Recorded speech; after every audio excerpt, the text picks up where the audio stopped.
नमस्कार दोस्तों, एक बार फिर मैं एक नए वीडियो के साथ पंकज शर्मा हाजिर हूँ।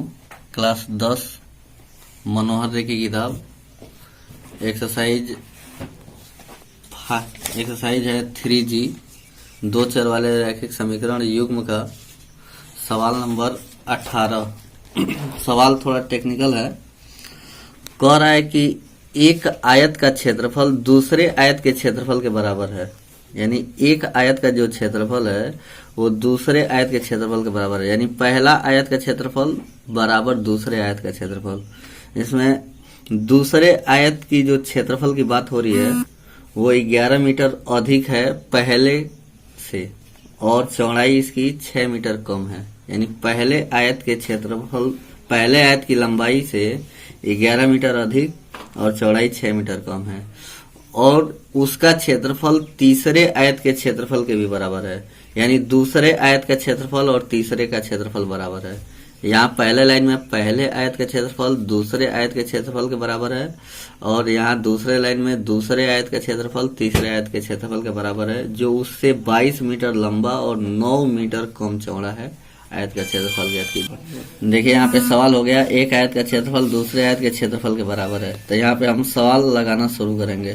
सवाल थोड़ा बड़ा है, लेकिन आप लोग धैर्य बनाइएगा और एक एक लाइन स्टेप बाय स्टेप देखिएगा। एक आयत का क्षेत्रफल दूसरे आयत के क्षेत्रफल के बराबर है।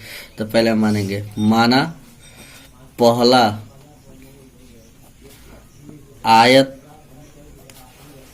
की लंबाई x मीटर तथा उसकी चौड़ाई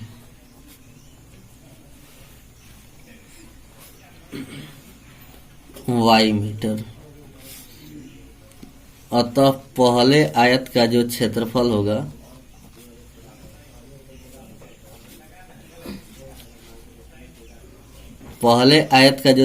होगा वो होगा लंबाई गुणे चौड़ाई। आयत का क्षेत्रफल का फार्मूला होता है।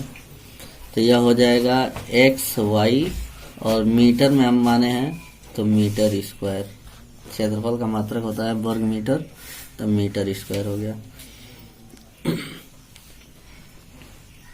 चूंकि दूसरे आयत की अब जो लंबाई होगी, वो सवाल में कह रहा था कि 11 मीटर अधिक, यानी पहले से 11 मीटर क्या है, अधिक है, तथा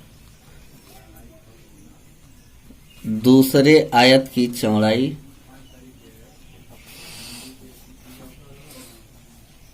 सवाल में कह रहा है 6 मीटर कम। यानी चौड़ाई हम y माने थे, तो इससे 6 मीटर क्या हो जाएगा, कम हो जाएगा। अब यहाँ फिर निकालेंगे, अतः दूसरे आयत का क्षेत्रफल यहाँ फिर होगा लंबाई गुणे चौड़ाई। तो यहाँ से हो जाएगा x + 11 गुणे y - 6, फिर मात्रक वर्ग मीटर। अब प्रथम शर्त क्या कह रहा है सवाल का? प्रथम शर्त कह रहा है कि एक आयत का क्षेत्रफल एक दूसरे आयत के क्षेत्रफल के बराबर है। यानी दूसरे आयत का जो क्षेत्रफल है वो पहले आयत के क्षेत्रफल के बराबर है। तो दूसरे आयत का क्षेत्रफल यहाँ हम निकाले हैं x + 11 y - 6, अब पहले आयत का क्षेत्रफल यहाँ निकला है x y। इसको हम हल कर लेंगे। इसको जब हम हल करेंगे तो आप लोग समीकरण हल करना जानते हैं, ठीक। दो ब्रैकेट में अलग अलग चर अचर के साथ संख्याएं हैं, तो गुणा कैसे होता है। x का y में होगा XY, x का 6 में होगा तो -6x, 11 का y में होगा +11y 11 का 6 में होगा -66 बराबर XY। XY से XY कट गया, यहाँ से बचा क्या चीज, -6x प्लस 11y -66 बराबर 0। माइनस में 66 है, इधर भेज देंगे तो -6x प्लस 11y बराबर 66। यह हो जाएगा हमारा समीकरण नंबर 1। पुनः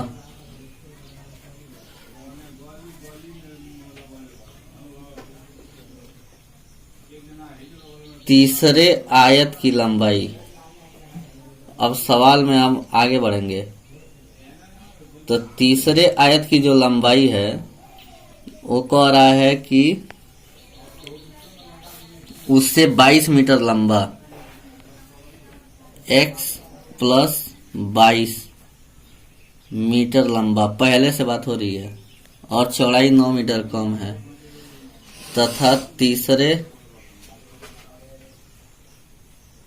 आयत की चौड़ाई y -9। तो तीसरे आयत का हम क्षेत्रफल निकालेंगे, अतः तीसरे आयत का क्षेत्रफल होता है लंबाई गुणे चौड़ाई, मात्रक मीटर स्क्वायर। अब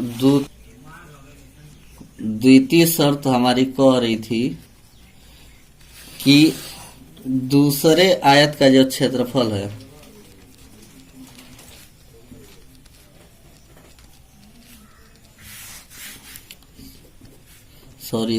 तीसरे आयत का जो क्षेत्रफल है वो दूसरे आयत के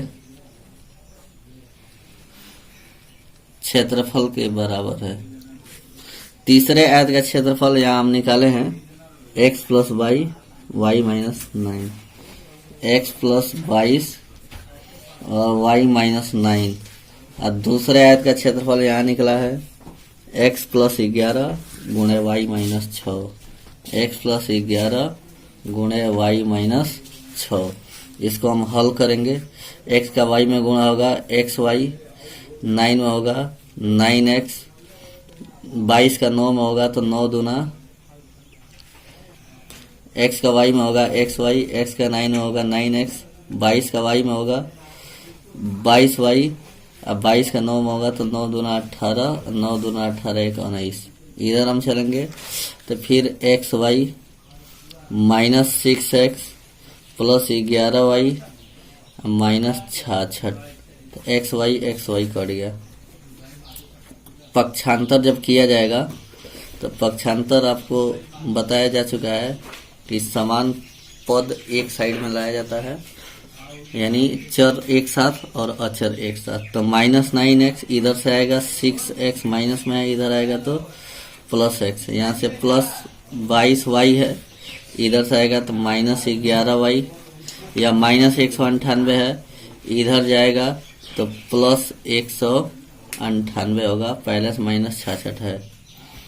एक बार फिर देख लीजिए, यहाँ से -9x अपने जगह पे, बराबर के इधर -6x है, या इधर आएगा तो +6x, 22y अपने जगह पे, 11y बराबर के इधर है, इधर आएगा तो -11y, -198 बराबर से पहले है, बराबर के बाद अगर भेजते हैं तो +198, यहाँ -66 था बराबर के बाद, तो इसमें जुड़ जाएगा।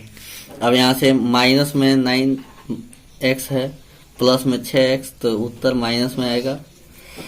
3x, 22 में से 11 घटेगा, 11y प्लस में, यह उत्तर प्लस में आएगा 132। 8 में से 6 घटेगा 2, और 19 में से 6 घटेगा 13।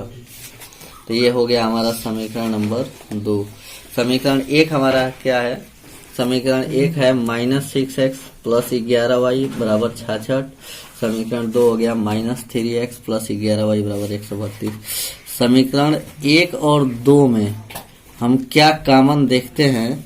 तो देख रहे हैं कि यहाँ पे समीकरण 1 में प्लस 11y है और समीकरण 2 में प्लस 11y है। दोनों को हम क्या करेंगे, घटा देंगे। समीकरण 1 और समीकरण 2 को घटाने पर जब कोई एक समान पद मिल जाता है दोनों समीकरण में, तो या तो घटा दिया जाता है या तो जोड़ दिया जाता है। तो समीकरण 1 है हमारा -6x प्लस 11y बराबर 66, और ये है -3x प्लस 11y बराबर 132। घटा देंगे तो ये प्लस हो जाएगा, ये माइनस हो जाएगा, ये माइनस हो जाएगा, तो ये कट जाएगा। सॉरी, कटने वाला ये पार्ट है, 11y वाला कट जाएगा। माइनस में 6x, एक बार फिर लिख देते हैं, माइनस में 6x प्लस 11y बराबर 66, माइनस में 3x प्लस 11y बराबर 132। इसको हम घटाएंगे तो माइनस है प्लस हो जाएगा, प्लस है माइनस हो जाएगा, माइनस प्लस है माइनस हो जाएगा। तो 11y प्लस में 11y माइनस में, ये कट गया। माइनस में 6x है प्लस में 3x, तो उत्तर आएगा माइनस में 3x बराबर माइनस में 132 और 66। तो 66 का 2 गुना होता है, माइनस का मान ज्यादा है तो इसलिए माइनस में 66, माइनस माइनस कट गया। x बराबर 66/3, तो x बराबर आ गया 22, यानी हमारी लंबाई आ गई 22 मीटर। अब x का मान समीकरण 1 में रख देंगे या समीकरण 2 में रखेंगे। तो जब समीकरण 1 में रखेंगे तो समीकरण 1 हमारा कर रहा था -6x, तो -6 गुणे 22 प्लस 11y बराबर 66। यहाँ से गुणा होगा तो 6 दूना 12 और 6 दूना 12, यानी हम पहले ही बताए थे कि 66 का 2 गुना 132 होता है, प्लस 11y बराबर 66। अब माइनस में 132 है, इधर भेजेंगे, ठीक।